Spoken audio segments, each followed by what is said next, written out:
Here's your host, Carlos McConnie. Here we go. Thanks for joining me. We've put together a great show for you today. So before we get started, let's take a quick look at what's coming up in the next half hour. Welcome to our show. Thanks for tuning in. Call your neighbors, call your friends, call your family, stick your head out the window and yell it out loud. Tell everyone that EuroMaxx has just begun. We start off the show with a look at what's been going on at the Cannes Film Festival. This year's field includes quite a few strong female leads, a female German director as one of the favorites to win the Palme d'Or, and a very promising young yet experienced director. This is one of the most important celebrations of cinema. A number of German designers are top earners, but they never seem to appear at the major fashion shows in London, Paris, or Milan. Instead, they're opting for non-traditional channels of distribution, pricing, and advertising.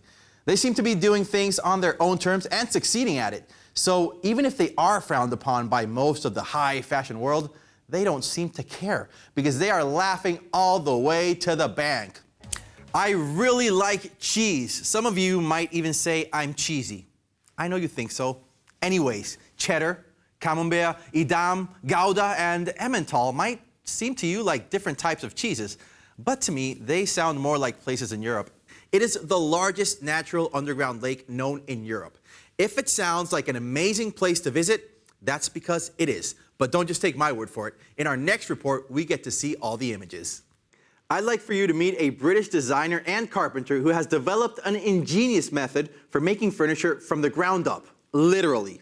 He manipulates the shapes of trees while they grow, so that after a few years, they end up looking and functioning as furniture. Now, that's something you certainly don't see every day. Sweden's Roy Andersson is one of Europe's most distinctive directors. He's known for taking his time when making movies. As a result, he has produced only 5 feature-length films in the last 40 years.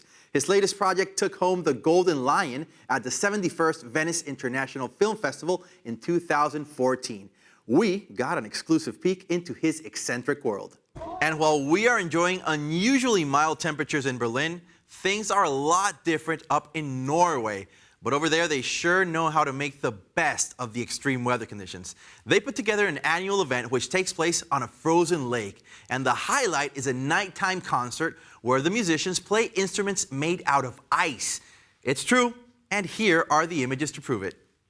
Foreigners often encounter difficulties integrating into new countries, communities, and cultures. A good way to express your feelings about these difficulties is through humor, and the internet provides a wonderful platform for sharing them. Going viral is pretty much everyone's goal on social media, and a Syrian artist who has been living in Berlin for over 2 years now has done just that. Why has his video become so popular on the internet? Let's find out. All right, we are out of time. I'll be back tomorrow with our EuroMaxx Highlights show. Thank you for tuning in, friends. I'll see you next time. Bye. That's it for this week of special programming that you, our viewers, requested. I hope you've enjoyed our week-long countdown of the most creative countries in Europe. I have to go, my dear friends, so keep it creative, keep it classy, and keep tuning into EuroMaxx. See you soon. We have run out of time. I hope you've all enjoyed the show as much as I have. Thank you so much for tuning in. Friends around the world, I have to go now, but I'll see you next time. Until then, be safe.